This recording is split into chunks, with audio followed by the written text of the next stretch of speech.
He was the swimming coach who sold dreams of superstardom, but Dick Kane used his power to carry out sickening crimes. He died before he could serve time, and before his victims could tell the world he was no hero, he was evil. And my brother was not a man, he was a coward. Dick Kane was a fraud, a liar. He's a monster. He's a very big monster. 39 charges of rape and assault of children from the age of 10 to 16. I think that says everything about him.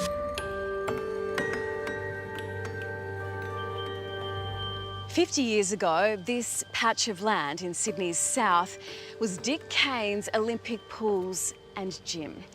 It was also Dick Kane's hunting ground. The pool has been recently demolished, but the memory of what happened here remains. The swimming coach had the best of the best training under him. Elite athletes, teenagers and younger. It was here he would choose his targets and shatter their innocence. The details are harrowing. His youngest victim, just 10.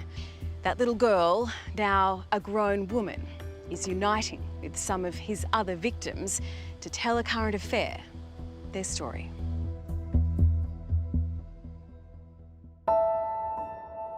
The flowing blonde locks, the tracksuit, the poolside strut, the car full of kids.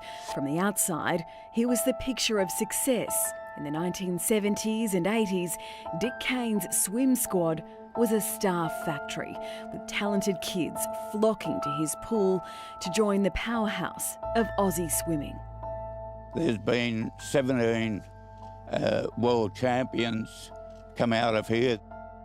The pool churned out champions, including marathon swimmer Susie Moroney and Olympic gold medalist Michelle Ford. They are not among his victims. Below the surface, it's a story of appalling abuse, and Dick Kane was the monster at the deep end, committing the most heinous of crimes against girls who were powerless to stop it. He's already inflicted a life of pain, so at their request, we won't identify his victims. The voices you hear and the names we've given them aren't their own. He was a monster. He was a manipulator. He was a molester. He was a rapist. He was toxic. This is Faith, the youngest of Dick Kane's victims. And Faith, you were a really good little swimmer. How old were you when Dick Kane first put his hands on you? 9 years old. And he did it off and on for about a 5-year period. The Cars Park pool was where Dick Kane preyed on this little girl and so many others. He used to single us out one by one for a massage. He used to just throw something at you or tap you on the fingers or whatever, and he pointed to a massage room or he pointed to the sauna. 2 seconds later, 3 seconds later, he used to come through another door. He had power. He was controlling. He told our parents what our parents wanted to hear.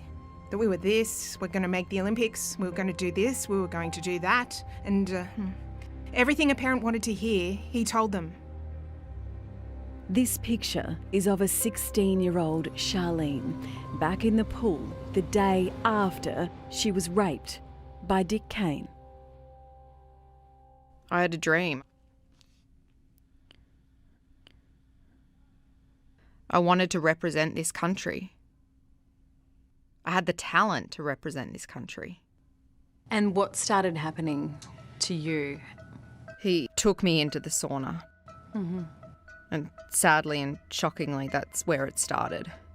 I don't want to go into physical details about what happened, but suffice to say, there was rape. How does this happen? I mean, it's in a public pool in front of kids and parents, and how? Dick was the master of the universe at Cars Park Pool and was for a very, very long time.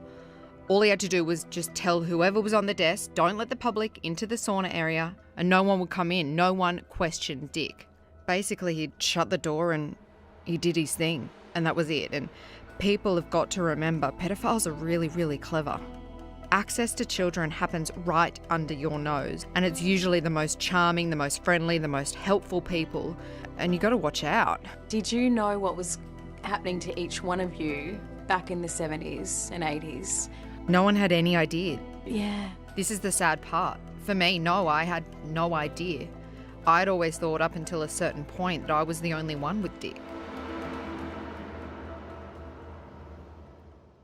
How do you feel, Marcia, now that Dick Kane's sister, Marcia, says she also kept his secrets for far too long. I should have made it public years ago, but I was too scared of what would happen. She always believed the girls because she too was a victim of her older brother, Dick Kane. We used to call him the golden-haired boy. He had a terrible, terrible temper, and if he punched you, you knew you'd been punched. It wasn't just about the sexual abuse, it was about violence. There was a lot of violence in our house. And the main amount of violence came from Dick. That's a load of bull. Feel good. In 2017, Dick Kane appeared on A Current Affair, slamming a move by a local council to curtain off a public pool for female Muslim swimmers. Where should curtains be used in normal day life? On your window to stop people perving at you when you've got no gear on. Turns out Dick Kane was doing more than that, committing the most serious of violations on young girls and teenagers, all while soaking up the titles of legend and icon. In 2022, as he was being presented with his Hall of Fame award, police were closing in. Still in his tracksuit, Dick Kane marched from his home to the local police station and charged. His legal team put up a fight. New South Wales Police have charged an innocent man, a terminally ill man, for an offence that occurred 46 years ago. He's going to die, and he'll fight to the dying last breath to clear his name.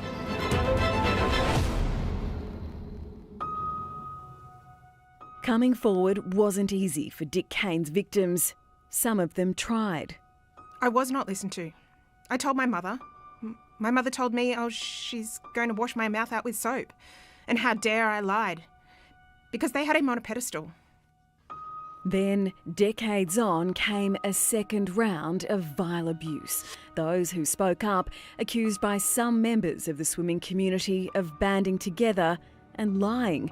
May karma get you and rot in hell. But the karma was coming for one man only. Last year, a judge found Dick Kane guilty on all 39 charges on 6 of his swimmers. Another of them, Audrey, believes that's only the beginning. He was proven to be that monster on all accounts. He wasn't kind to anyone, only the people he wanted to make him feel important. He's hurt a lot, and it's not just us that have come forward. There's a lot of others out there. After years of abuse, Faith walked away from the sport, throwing out boxes of trophies and medals. I don't go near a swimming pool. I hate the smell of chlorine. I haven't even taught my grandchildren to swim. I can't even watch sports, especially swimming on the TV. It makes me sick. I feel very, very jealous when I see them on TV because I think I could have been there. I could have been someone.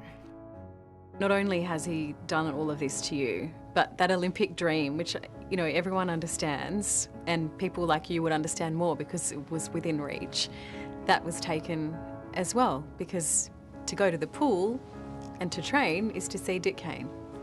I didn't realise that really how much it meant to me until the 2000 Olympics. I picked up alcohol, I picked up drugs, I picked up self-abuse. I dropped out of school, so I never finished my school. My HSC, I left that pretty quickly and I went on the street. Before the swimming coach could be sent to jail, he died, robbing his victims one final time. It would have been nice to prove to the world he was a criminal, a monster, paedophile. I would like to have seen him go to jail. I wanted him to die in jail. The women left behind are speaking now to protect the next generation. It's not uncommon for parents to hero worship trainers and coaches to a point where they think, the kids, no, it can't be right. So they don't want it to be true. No, and it's not that they're being neglectful. They just don't want it to be true. If someone doesn't listen to you, go to somebody else.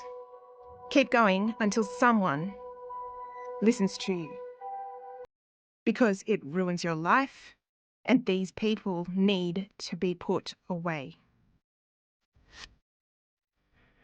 While he didn't serve any time, the legacy Dick Kane built and fiercely protected for so many years is gone, along with his precious pool.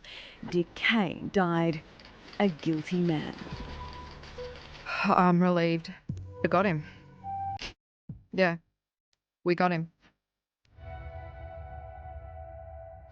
It takes a lot of courage to speak out, and if you or someone you know is experiencing sexual abuse, there is help. Call 1-800-RESPECT. That's 1-800-737-732.